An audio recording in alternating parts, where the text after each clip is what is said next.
Working hard is the cost of entry to anything. You know 0 people that are successful that don't work their face off. You know 0 people. Now, they may have money because mommy and daddy made money and gave it to them. But people that actually built their own success, you know 0 people that have had success that did not put in obnoxious amounts of work. I believe anything is possible, right? I live in the world of possibility. And I also believe that we can accomplish anything with our 2 hands and just putting in the work with our 2 hands. And also, you hear this often, but it's really, really true. You gotta find something, if you love what you do and be passionate about what you do and find something that you can be passionate like, it really helps. You know, it gives you that motivation when you wake up in the morning. My work ethic and my desire to create comes from, honestly, passion. I always have a goal. And I always have a dream. So whether it's, creating a song that's going to be a single, or it's going to be an album that I'm most proud of, or a really high note on my album that I really want to be able to sing, or a Grammy one day, or a nomination one day, like, I don't care, it'd be awesome. I always have passion behind it. So whatever it takes, I'm gonna work hard and just continue to follow my dreams because I have the passion behind it. So how do I find my passion? My simple model, which is the Dharma model. Dharma means eternal duty in the Vedic tradition. It's very similar to what Ikigai is being spoken about today, which is a Japanese version of reason for being. Why do we live? Where is meaning coming from? And it talks about an intersect of 4 areas. What am I good at? What do I love? What does the world need, and how do I get paid for it? To me, those 4 help you unlock your passion. When you find the intersect across all of those 4, you're making your passion your purpose. You'll unlock your passion, you'll find your purpose. This is path 1, there's 2 paths. Path 1, I find my skill set and I engage it to help other people and become better at it. So I'm becoming better at what I'm good at and I'm using it to help other people because I'm aware of what I'm quite good at and I know what knowledge I have, what skills I have. I have some self-awareness. The other path that people often miss is actually I just start serving people. I just start helping people and I start to notice what I enjoy about that and what I'm good at helping people with. So that's Gandhi's part. Gandhi said that you find yourself when you lose yourself in the service of others. So for me, those are the 2 paths of how do I find my passion and finding the intersect between those 4 areas. People say you have to have a lot of passion for what you're doing, and it's totally true. And the reason is because it's so hard that if you don't, any rational person would give up. It's really hard, and you have to do it over a sustained period of time. So if you don't love it, if you're not having fun doing it and you don't really love it, you're gonna give up. And that's what happens to most people, actually. If you really look at the ones that ended up being successful, unquote, in the eyes of society and the ones that didn't, oftentimes it's the ones that are successful loved what they did so they could persevere when it got really tough. And the ones that didn't love it quit because they're sane, right? Who would want to put up with this stuff if you don't love it? So it's a lot of hard work and it's a lot of worrying constantly. And if you don't love it, you're gonna fail. So you gotta love it, you gotta have passion. My 3 E's are element, environment, and energy. Everyone has an element that they thrive in. If you take someone out of their element, they won't be the same. A modern day example would be Michael Jordan. He was incredible at basketball. You took him out of basketball, put him into baseball, no one remembers his career. We're talking about one of the best athletes of all time. Your environment is the environment around you. You can take a fish out of water and give it a beautiful mansion and a Bentley and all the money in the world, but it will die. And that's what we are, like our environment. Everyone needs an environment which they thrive, which we have to craft. Your boss, if you're at work, is never gonna ask you, hey, what environment do you succeed in, right? Like, that never happens. So we have to create an environment where we thrive. And then finally, it's energy. Some of us love high energy environments, high pressure. Some of us succeed in low energy environments and low pressure. Figuring out your energy and the frequency on which you operate best will help you thrive as well. So for me, those are the 3 E's to really create a thriving environment. Know your element, know your environment, and know your energy. And so at all times, if I see anything going wrong, I'm going, is my element out of alignment? Is my environment out of alignment? Or is my energy out of alignment? And that's a great 3-question test you can do to yourself when you don't think things are going right. And all you have to do is bring that back into alignment. Jay, my relationship's falling apart. I get asked that all the time. So the answer to that is much harder. It's harder to summarize it, but I always start with self-actualization, that the problem is we have a list for the one that we want, and we don't have a list for what we need to become. And I don't mean become to attract, I mean become to just be, to just get to understand yourself. You don't know what you need in your life until you figure out who you are. And so I find too many people rush into relationships without really recognizing and being fully aware of what they need from a relationship. So it all comes back to how aware are you? How much understanding do you have of yourself and what you need and what you want?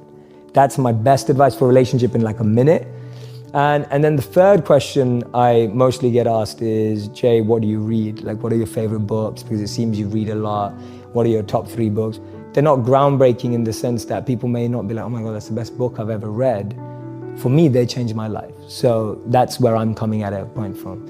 I love Start With Why by Simon Sinek. And not because I applied it to businesses, because I applied it to my life. And even today, I'm constantly refining my why. That's all I do every day. My deepest morning routine and practice is to refine why I do what I do. It's so easy for me to now do it for money. It's so easy for me to now do it for followers. It's so easy for me to now do it for fame. And every day I have to refine that, because I know, having lived as a monk and what I practice, that if those become what I want, then I'll forget who I need to be. So my daily practice and my daily routine is refining my intention, which in modern language is why. So for me, Simon's book helped me do that. First and foremost, what I think everybody should do, and even I'm saying this, actually I'm giving myself advice right now, I'm just getting meta and stepping away from this interview. You need to do things that make you a little uncomfortable. Way too many people have made decisions without ever trying, right? So the punchline is this, look, here's what I'll say on this little genre as we're jamming on it. You have one life. Like, one of the great things that happened to me growing up was there was a lot of grandparents that visited. I had a lot of kids in my neighborhood. And for some unknown reason, I don't know if I'm an old soul or what it is, I used to, on the playground, go and sit with old people and just talk to them. And let me tell you one thing about old people, 80, 90. The one thing that has stuck with me as a child and sits with me today is they regret. Regret scares the crap out of me, Elvis. Do you have any regret right now? No, but I also am 40, so I feel like I can get a lot of things done. I feel like a lot of things are still in front of me, but when you get to 80 and 90 and you can't do everything, and you know that you don't have as much time, the one thing I see in so many of their eyes is, I wish I. There's only one you, okay? Because there's no one like you. And I don't mean the superfluous, superficial parts. I'm talking about the core of you, who you are inside, your values, your beliefs, your flaws. And once you understand who really that person is, you would have taken the first step in finding your unique self. And that is the best version of you. Who am I really? Most often, we don't allow ourselves the ability to dream beyond our imagination. We don't allow ourselves to think about the future because we are afraid of change. We are afraid to move away from what is familiar. Either that, or sometimes, we are too rigid to let our dreams evolve. Loosen up, shake it off a little bit. Change is the only constant thing in life, and you are never too old or never too experienced to learn something new. Believe that you have everything already as your Brahmastra in your will to be able to be and achieve your dreams. Be fearless. I know I wanted to become an aeronautical engineer. What am I today? I'm an actor, I'm a singer, I'm an author, I'm a producer, I'm an artist. How did I go from becoming an engineer to all of these things? I made choices. The choices that I wanted for myself. So that is my rule number 2. Let your dreams fly. Give them wings. Be who you want to be just by being fearless. Now, opportunities. That's another important part of being fearless. They're a very funny thing, these opportunities. They don't come very often. They come far and few in between. But when they do we recognize them? Our job is to recognize them and make the most of them. I look back on all the things that I've done and I marvel at the opportunities that came my way. Miss India, Miss World, when I was in Bareilly in army school, my first film offer, my first music single, the first film I actually produced. There was never a plan, ever. More like the universe sort of guiding me towards these opportunities. All I had to do was recognize them and make sure I worked so hard that I squeezed every drop out of these opportunities. This, ladies and gentlemen, is called drive. It's called ambition. So no matter where you are in life, rule number 3 is you have never arrived enough to explore new opportunities. And there's nothing wrong with being ambitious. You will need to find your passion. Many of you have already done it. Many of you will later. Many of you may take till your 30s or 40s. But don't give up on finding it, right? Because then all you're doing is waiting for the reaper. Find your passion and follow it. And if there is anything I have learned in my life, you will not find that passion in things. And you will not find that passion in money. Because the more things and the more money you have, the more you will just look around and use that as the metric, and there will always be someone with more. So your passion must come from the things that fuel you from the inside.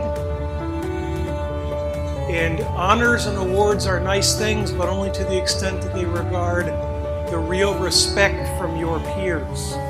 And to be thought well of by other people that you think even more highly of is a tremendous honor that I've been granted.